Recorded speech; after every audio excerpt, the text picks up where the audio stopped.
Kate Milefalcha, welcome back to Irish Granny Helen. This is our 8th and last video on Opus by Gareth Gore, The Cult of Dark Money, Human Trafficking, and Right-Wing Conspiracy Inside the Catholic Church. We're going to get started and just move quickly through the end of this book. We ended on the end of chapter 12. Now, I have a little bit of an issue here. Chapter 13 is very detailed information about Opus Dei and American politics. I'm being careful about what I say. I do not feel comfortable getting into a lot of detail about this. It is shocking. It is inflammatory. It's true. All of this has been well researched. The guy who wrote this book is a professional investigative journalist. And they were very careful before they put it out there because, I personally don't feel comfortable talking about a lot of this, naming names and that sort of thing.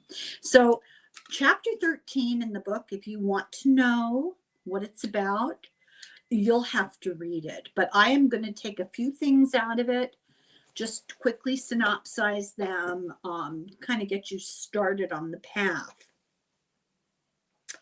So there was a hunting weekend that was held for the International Order of St.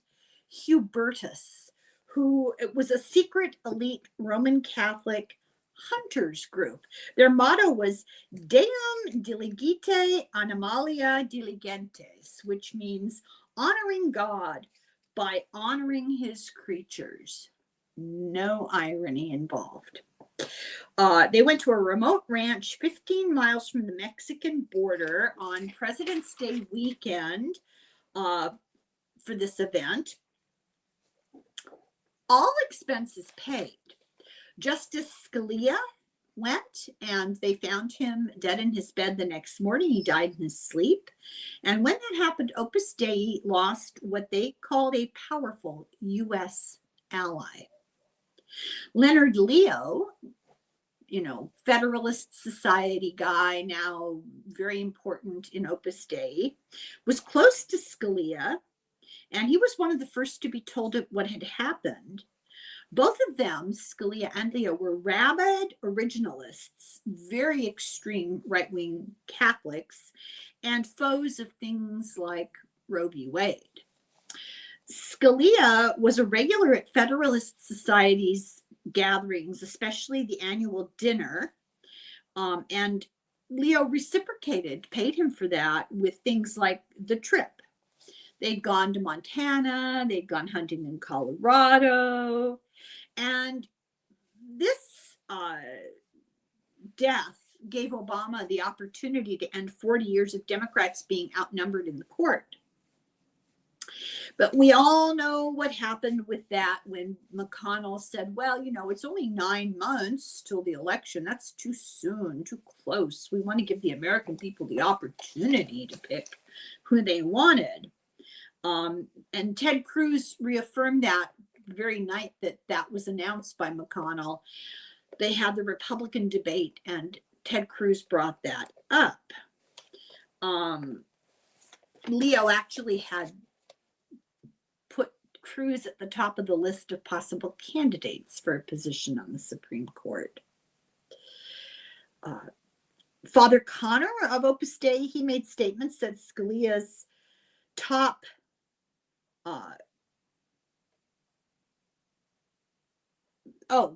this is interesting, that Scalia's decisions, his top decisions, were a little wishy-washy because they weren't extreme enough for Opus Dei. They deferred too much to democratic law and not enough to the law of God. So what you have here is this organization that is more conservative than Scalia, which that's pretty right wing. His funeral mass was held at the Basilica of the National Shrine of the Immaculate Conception, the largest church in North America. Well, largest Catholic church. I don't know about the others. North America. And Opus Dei in their literature about it described it as a simple family parish mass, with hundreds and hundreds of guests, including Biden, Cheney, Cruz, Scalia's son, Leo, Clarence Thomas. Leo was asked to draw up a list of possible candidates to fill this position.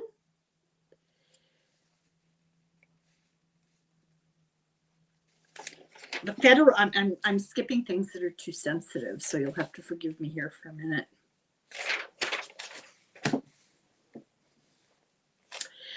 Leo's choice was his list caused controversy within the Federalist Society because they were more liberal, more libertarian than Leo was. And he had to choose where his loyalties lay. Did they lie with the Federalist Society, or did they lie with right-wing Roman Catholicism? So there's more delicate stuff. Leo began assembling millions of dollars to make what they wanted to have happen. He had been linked in so many ways through so many organizations, so much fundraising, so many donors, so many strings to pull for Catholic causes, media groups, advocacy groups. And they were already getting the ball rolling to shift the public narrative about abortion and same-sex marriage. They were going on a media campaign and really warming up for the hope that just the way things were, the new justice, whoever it was, would be extremely right-wing and in favor of what they wanted. Opus Dei showed up at the Conference of Catholic Voices, so they were becoming very powerful leader in the American right-wing branch of the Roman Catholic Church. Leo really stabbed his former colleagues in the back. He poached the donors for the Federalist Society, for other causes that were more right-wing Catholic. The Federalist Society, of course, is not, a Catholic organization, but it is right-wing, but not right-wing enough for the Opus Dei. So he set up a number of groups to pursue this agenda. I'm really trying to stay away from names. Leo poached the donors that originally would have given money to the Federalist Society, put more money into Opus Dei's pocket. The Corkeries, if you remember, we've talked about them a lot. They were supernumeraries. They were billionaires. They became the front people for tens of millions of dollars worth of money that went into Leo's network of nonprofits. There's just this tangled web.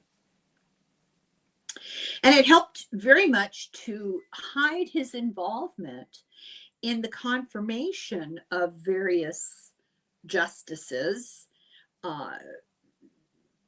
It hid the connection.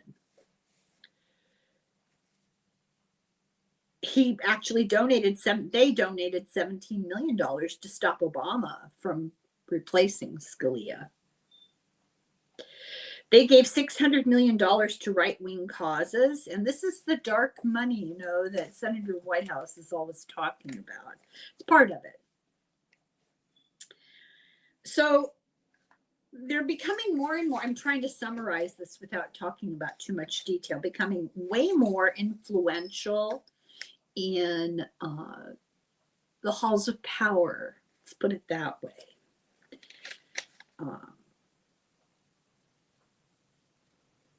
Meanwhile, there's a global financial crisis going on. Dozens of Spanish banks collapsed. They did get a bailout, 125 billion euro bailout from the European Union. But France and Germany said not without an audit. And so when that happened, the banco was freaking out because they didn't want an audit. They were able to borrow money from themselves to pay their own bailout. Rome made a deal with a Mexican billionaire for the short term, but then that dragged him into the system. He became suspicious of things that he saw going on. He offered to buy more shares in the bank. The bank refused. And he didn't, I'm trying to be careful here. He was unhappy with being refused, and he demanded to see the head of Opus Dei. Now, he knew that Opus Dei was pivotal in the workings of this bank. The head of Opus Dei refused to meet with him, but they found cash, and they realized that the situation, they're paying themselves basically to bail themselves out, and they realize the situation is exposing them to scrutiny and their foundations, that people are going to put two and two together. They saved the banco, but now they were leveraged to the hilt. In other words, they could not borrow any more money, and they had nothing to sell. Ron, the guy who was running things, he ran afoul of this Mexican billionaire, and the Mexican billionaire did not like Opus Dei. He wanted to get rid of Opus Dei's influence in the bank. And he started personally picking off, because he was owning a big share, starting to pick off Opus Dei board members. The Bank of Spain found out, and they didn't like this situation. They were afraid it was going to totally collapse the entire Spanish economy. So they made a deal with this Mexican billionaire. We'll push Ron out, and you'll feel better about things, and then maybe the banks won't all collapse. And they assigned the job to another guy who actually they thought was associated with Opus Dei. He was the deacon of the economics department at the University of Navarre, which is an Opus Dei, supposedly a school. He was a supernumerary with 9 kids. Actually, it was the wife of this family that got appointed. And she wanted to preserve the interests of Opus Dei.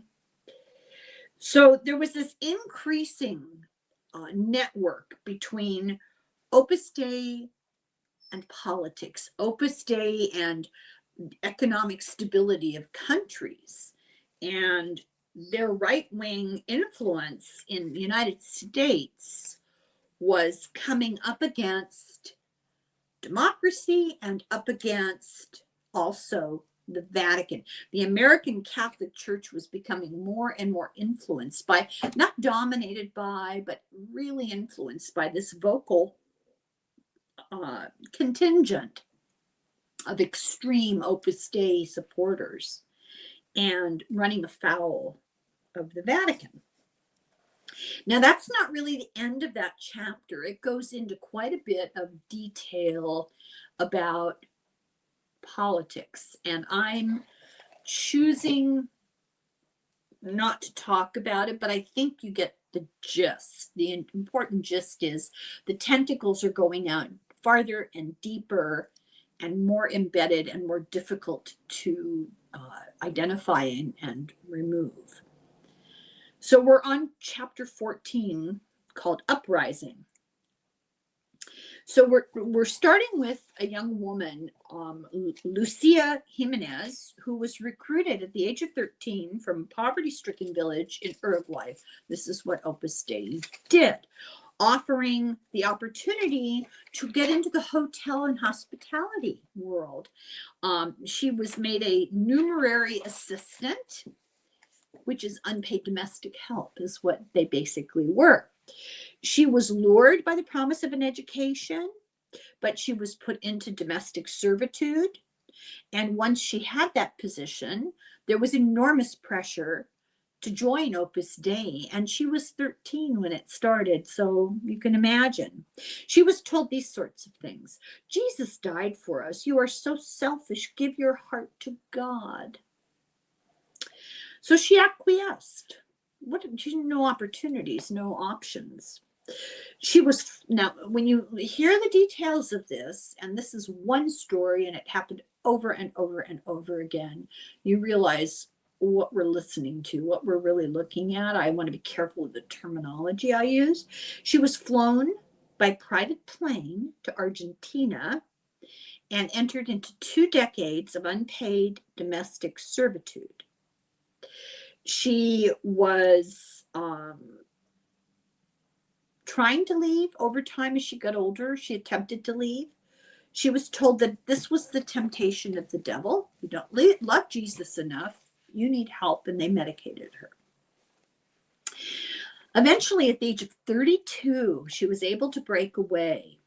She managed to make a life for herself. She worked, she went to school, and she realized from history classes that she was taking that, oh, well, wait a minute, what I was living was a life of slavery. And she didn't know that before. So she decided to fight for the money, the back pay that she never got, that Opus Dei took. So she went to a lawyer, and the lawyer said, look, I sympathize, but there's no evidence. And without evidence, there's no case. And there's no evidence on purpose because they're crafty. So on Facebook, she connected with other young women in her shoes, including one called Claudia Carrero.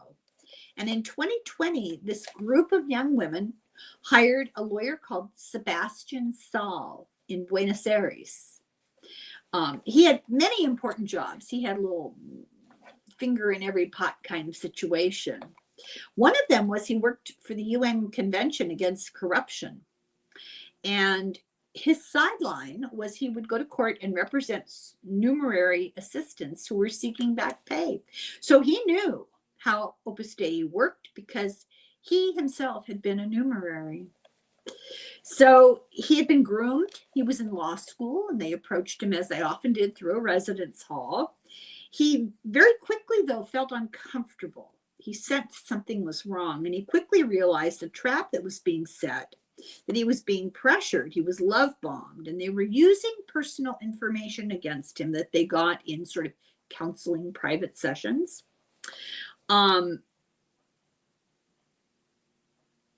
He joined under pressure, but soon he realized he'd made a mistake. But he was pressured to stay. They told him, don't be a traitor to God. You have to stay now.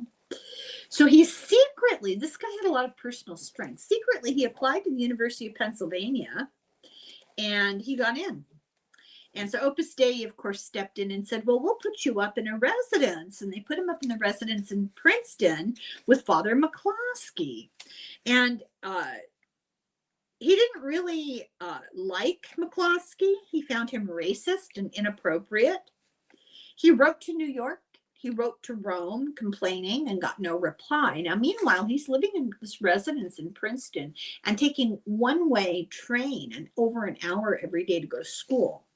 By the time he returned to Argentina, he was in full revolt, and he left Opus Dei. So back in 2020, Claudia Carrero and her group, she told Sebastian Saul, about this group. There were now 43 women in the group, and he agreed that he would ask Opus Dei formally for a settlement. They're making a claim. He'd write out a formal legal claim on behalf of this group of women, and all they were asking is back pay. At first, Opus Dei seemed to promising, like, okay. But they finally realized they were being put off. And by 2021, no progress had been made at all. He was told that Argentina's Opus Dei had the Argentina's Opus Dei head, no longer wanted to discuss any of this. And that if he needed to talk to somebody, he should go talk to the head of the women's department. So he sent a letter, and he got a reply from a charitable foundation that he'd never heard of. Turns out it was an Opus Dei front, an organization. And he immediately recognized what was going on. Opus Dei is distancing themselves and washing their hands of the whole situation. What he didn't know yet was that Pope Francis had made new rules to prevent cover-ups of just this sort of thing. The cover-ups of complaints, of allegations being made against numeraries, or being made by numeraries against the clergy, the organization, etc. So a complaint had been filed about a crime in 1980 at an Opus Dei summer camp for kids. And so these allegations would now not get shoved under the carpet. Those sorts of allegations would now go directly to the Vatican. So Opus Dei told the victim that the camp was run by a foundation and had nothing to do with Opus Dei, so their hands were clean. The lawyer, Sal, this is his last name, Sebastian Sal, he was told that that every complainant, all those 43 women, would need to go one by one, alone, with foundation lawyers, meet with them without him present. And he realized, okay, divide and conquer. This is not even legal. This is not okay. He refused. He asked to speak himself with the representative of the foundation. And she said, oh, well, I'm sorry, but I don't have a phone. And he said, well, that's okay. I'll send you a phone. And she didn't reply. I guess they were exchanging letters. So he began to put together a formal case, and he was horrified by the nature of the crimes, the long-term ongoing bad treatment by Opus Dei, the moving around to detach these young women from their family and friends, putting them in an unfamiliar situation where they had only OD to Opus Dei to have recourse, recruiting very young kids and keeping them even when they didn't want to be there. He asked to meet with the papal nuncio. Now, nuncio, it comes from the Latin. It means messenger. So it's a representative of the Pope. And the nuncio said, write to the Pope. Don't tell me about this, write to the Pope. So he wrote 3 letters, and same letter, 3 copies, and sent them 3 different places in hopes that one of them would finally get to the Pope and not be intercepted. He outlined the human rights violations and the criminal acts that had been going on. And I'm not sure that I want to even get into detail about it, but let me find.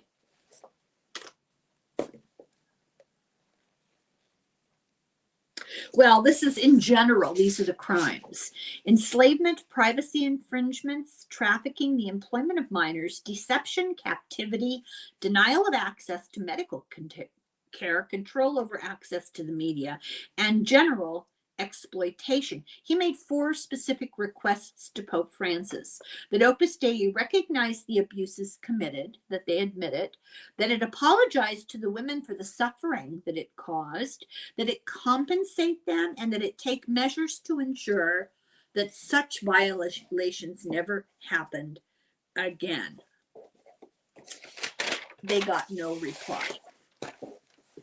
He went public. He wasn't going to stop. He went public. He went to La Nación, a paper in, I guess, in Argentina, in May of 2021, and full damaging details. Opus Dei claimed that he did not provide enough information for them to do an investigation. You can make allegations, but what do we know? We can't investigate this. They said that they were open to listening to individuals. Once again, get them alone. There was outrage in Buenos Aires when this hit the papers, and the Pope, after a few weeks, sent a private message to Sal and told him, good work, keep it up, but I can't go public yet. This is the Pope. He could not call for a public investigation because of political stuff in the Vatican. So Sal filed an official complaint with the Vatican. It was a 32-page complaint. He went to the abuse section of the Vatican's Tribunal of the Doctrine of Faith.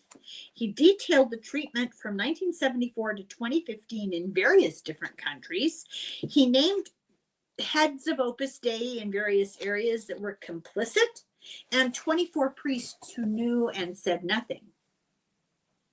Now he wanted the original demands, and he wanted that these accused people be stripped of their posts and sanctioned. So if Opus Dei had just quietly paid these women off, that would have been the end of it.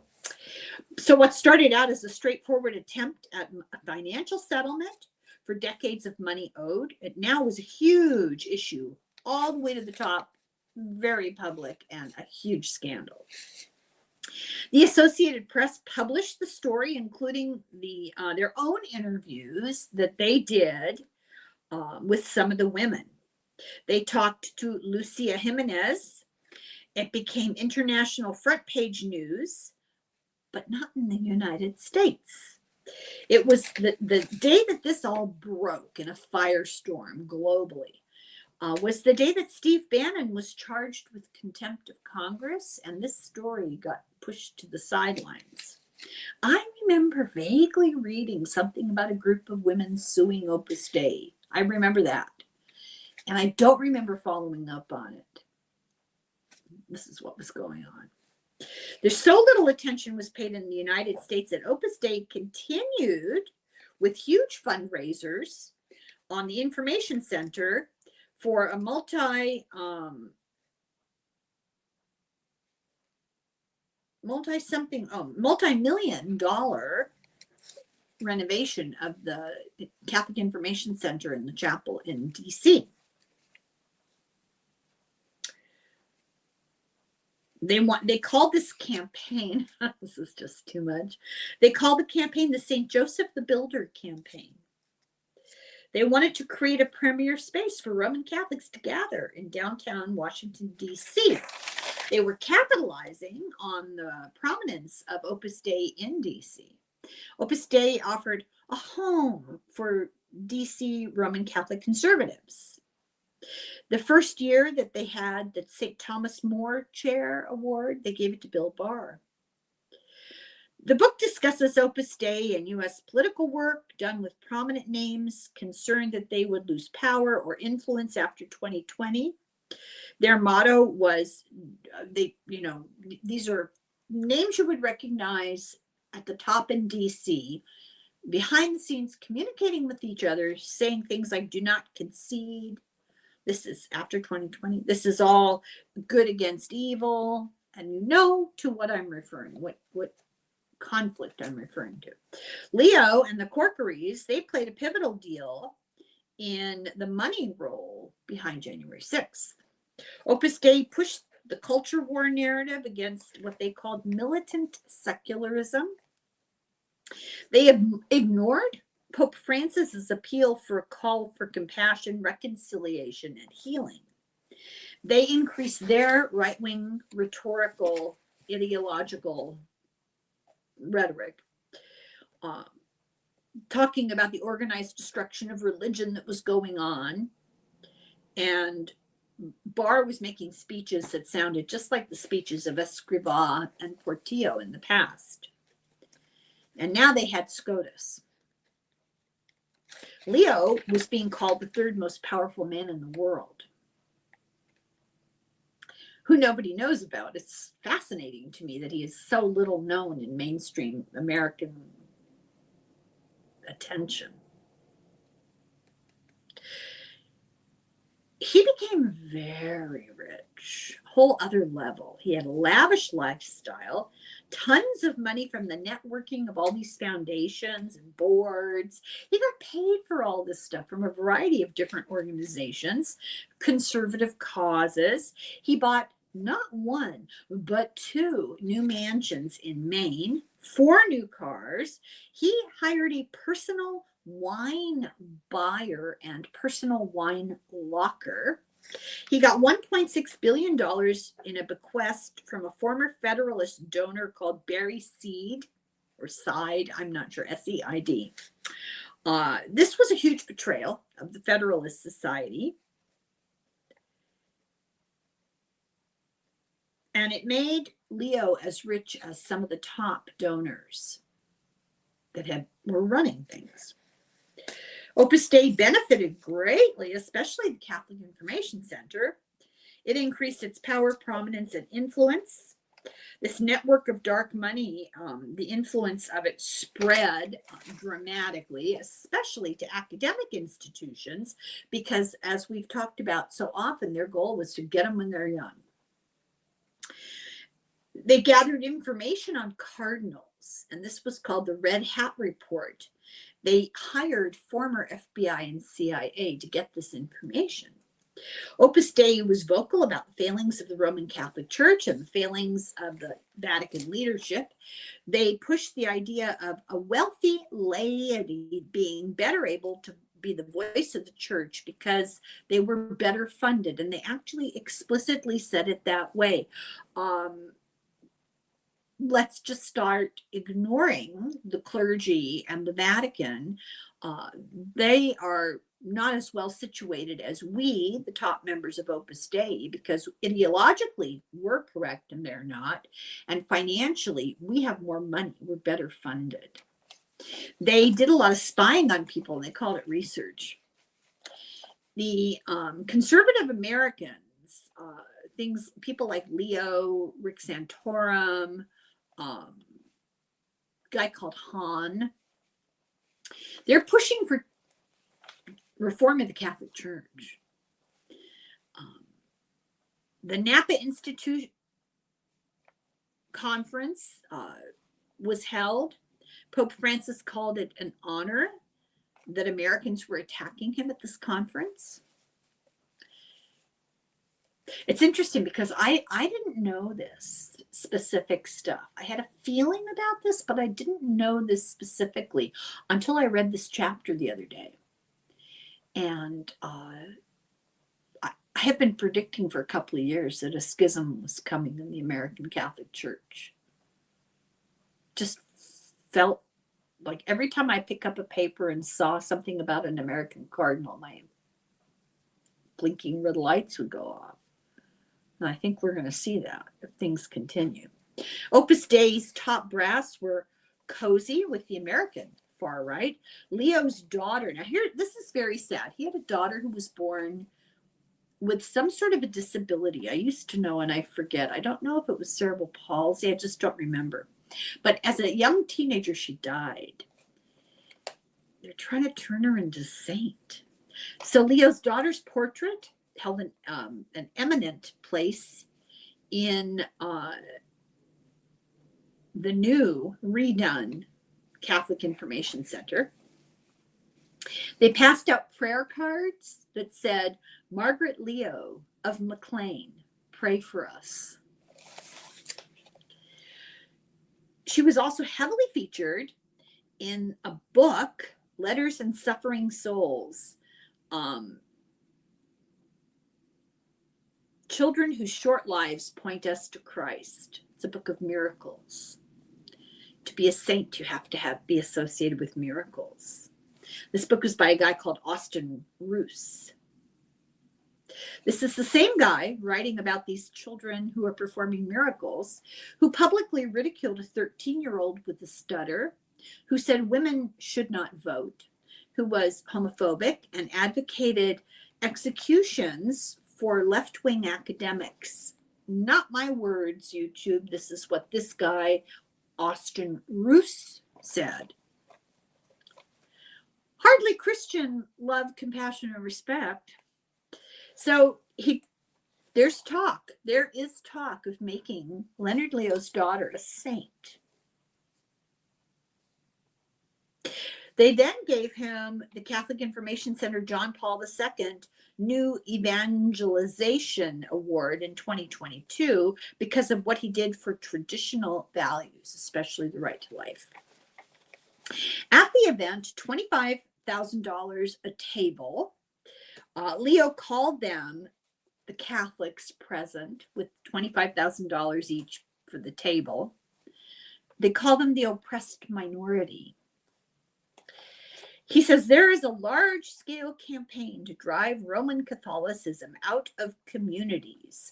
There is a progressive KKK responsible for the persecution of Catholics. Not my words, Leonard Leo's words. I'm quoting him in a speech he made in Washington, D.C.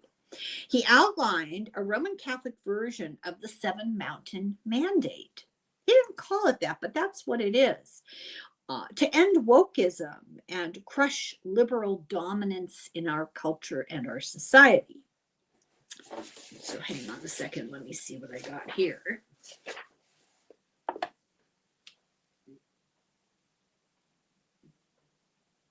So they created a group of different schools to influence American education. They're found in strategic cities in order to influence the formation of future leaders across cultural, politics, and business. This is what this foundation, the Hawthorne Foundation, which was created to make Opus Dei schools, had to say is their goal. Leo helped to get them money, and by the end of the first year, they had over $20 million. Meanwhile, Opus Dei's Oakcrest School was punishing anybody who identified as gay, any student, and their daily life of all the students was very closely monitored to make sure that they were not gay. Then there's the Foundation for Excellence in Higher Education to influence teaching globally. There was an Opus Dei chaplain at Columbia University, the Aquinas Institute at Princeton, very self-protective. Opus Dei said, well, we're not doing this. This is members who choose to do this in a sense of unity with each other. Like, it's not coming from us. Opus Dei in America is lining up for a showdown with the Vatican. And the story of the Argentinian women was not being heard in the United States the way it needed to be.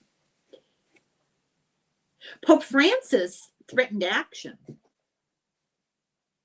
with Opus Dei. He'd had enough, but then he died.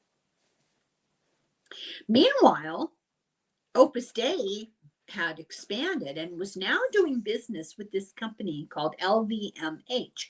We've talked about that before. The owner is a guy called Bernard Arnault. This is the Moet Hennessy and Louis Vuitton company. It's a conglomerate. He is a major donor to the Catholic Church, and I believe he's got about 5 children, and each of them has got a different area of control of this money, tons of money. Pope Leo has proven himself recently to be reform-minded, and he is very critical of Opus Dei. He met with Gareth Gore, the author of this book, in March of 2026, and he has vowed to continue and expand the reforms of Pope Francis. So this is an ongoing saga. This is the end of the book, and it feels a little incomplete because it's ongoing. And what started in Spain in the late 20s, 100 years later, has become a global phenomenon, powerful, wealthy, influential, and very scary, because very much like the evangelical Seven Mountain Mandate, the Dominionists, if this extremist right-wing branch of Catholicism gets its way, The Handmaid's Tale will be a living reality in our world. So there's the story of Opus Dei, the work of God. And I hope you enjoyed it. Enjoy's the wrong word. I hope it was informative, that it was revelatory, that it shook you up a bit. And I hope you tell people about it. And I recommend reading this book. This is a very dense book. It was hard to synopsize because there is just so much information in it. And I know I've glossed over things. I haven't gotten the full grasp of some of the financial shenanigans that went on, but I think we have a better sense now of the larger picture. So that's all I have to say. Thank you. Thank you very much for watching. I really appreciate it. And I'll be back with another book. Slanga foil. Slanja.